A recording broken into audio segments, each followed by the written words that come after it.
LinkedIn echo chamber. This is Emma's like Team Spirit. Sienne is with me. Sienne, how are you doing? Hello, great to be here. Good, thank you. Sienne, you've been with me before and you've been talking about data for growth in the retail context.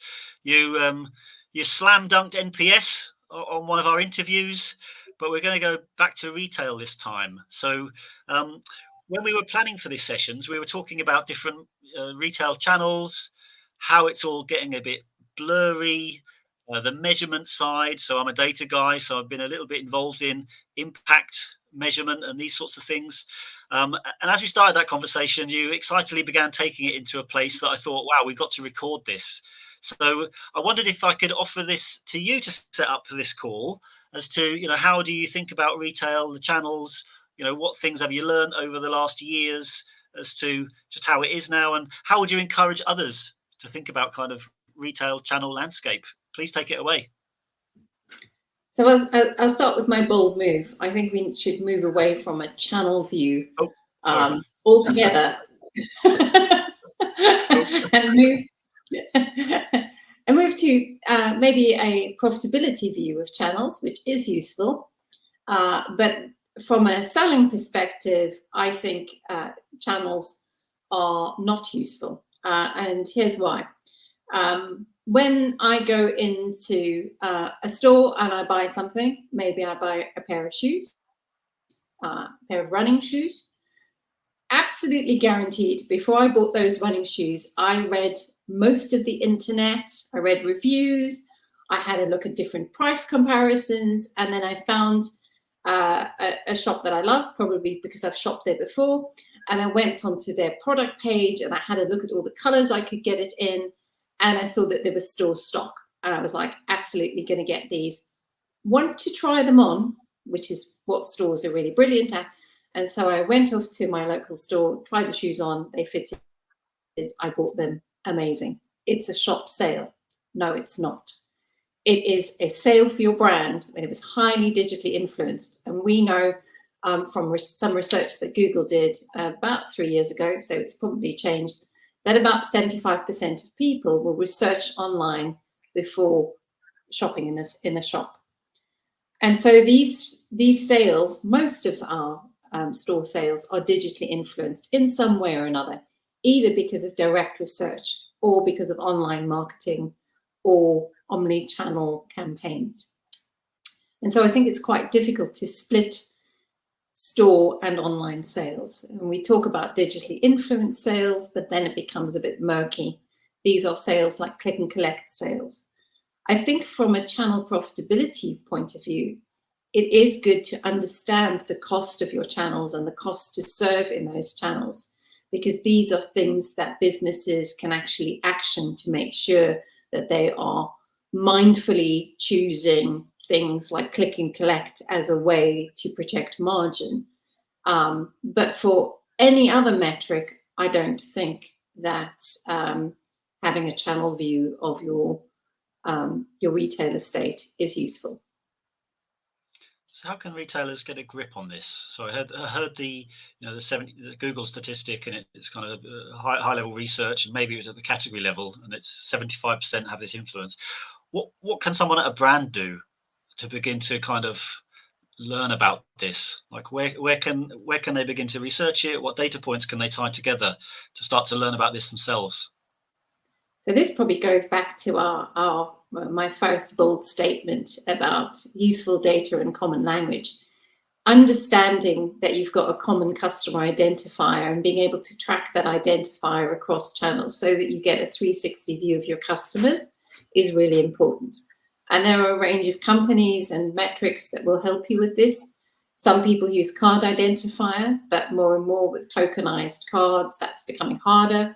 Some people used logged in or known customers using email address, and some people will use loyalty cards as a way of tracking that an online customer is also a store customer. I think that there are lots of new analytics available that can do that stitching for you, and I'm sure we can probably pop in a couple of names if anyone's interested in who does this.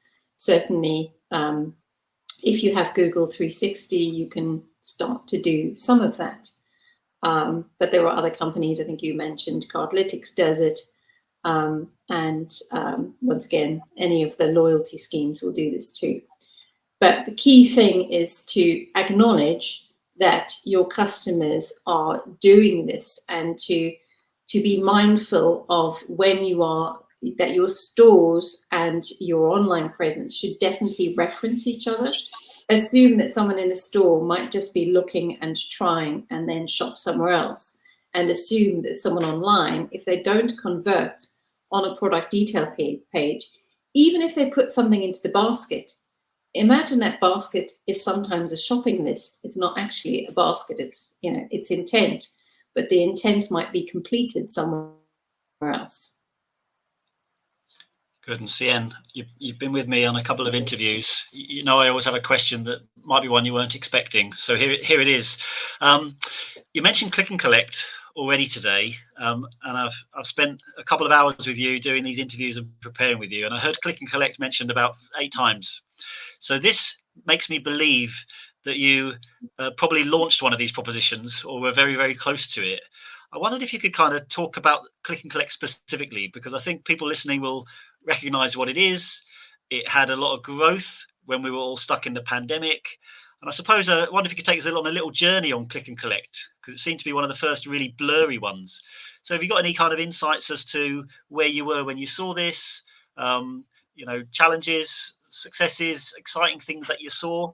Let's pick at that one, please. So I'll talk about B&Q and Kingfisher, although this also applies to the other Kingfisher brands, Castorama and Brico Dépôt.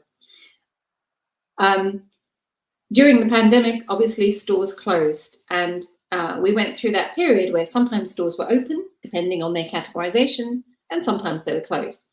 And what we very quickly realized is that we could still use our stores as fulfillment centers. We put up little tables outside. Customers would come to the front and say, I would like some paint, please. We'd run to the back, collect the paint, and bring it to the customer.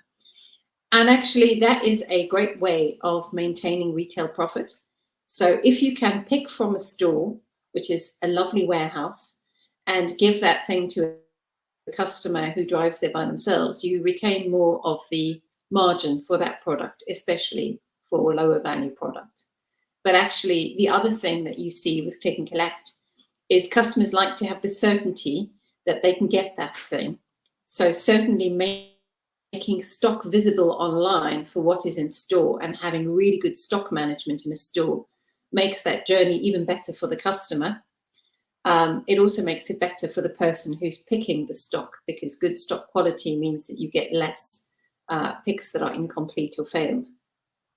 But the other thing is, when customers come into a store, so they know they're going to get their thing that they want. So, you know, definitely they want their paint. They got an extending paint roller because ceilings are hard. And then they got a few other bits and bobs, like some plaster and a little plastering knife. And then they wandered into store and they discovered, houseplants. Now, houseplants are absolutely, you know, they're a just-in-time inspirational item that a lot of us started buying in lockdown, and we've continued because we work from home and we like our environment to look fantastic. And so what you see with click and collect is you see a halo sale impact. So not just the margin preservation of having store fulfilled products collected by someone who drives there themselves, but then they go and spend a bit more. And so I think leveraging this, if you can, within your end-to-end proposition is really great. It also is defensive because with click and collect, with some of the systems that we've built, you can get same-day click and collect within 15 minutes, within an hour. And so, especially in DIY, we've been able to leverage this. You know, if you've got a job and you just want that thing, you can go and get it immediately. And what Screwfix has recently done is it has introduced Screwfix Sprints, which is effectively an order gets fulfilled directly to you. So if you're a plumber or an electrician and you're on a job and you just need 1 or 2 things to complete your job, you get to the job and you discover the pipe is a different size or there isn't enough cable, you can have that delivered to you via Screwfix Sprint within an hour. So, also, absolutely brilliant proposition for tradespeople for whom time is money. Yeah, right. So, yeah, I've got this vision of a plumber with their finger stuck in the pipe, blocking the water from spraying over a customer's bathroom, and being on the phone on the other hand, being like, "Hey, Screwfix, help me out." So, look, that's really great then. So for logistics, it's good for the businesses, customer experience, retention, it's good for them. You need to invest in systems so that you can deliver this.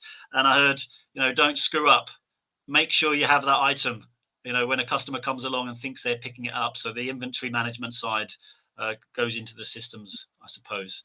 So yeah, we're about to hit time. That was all really insightful. Thank you for taking us through that. Ladies and gents, this has been ML's Like Teen Spirit.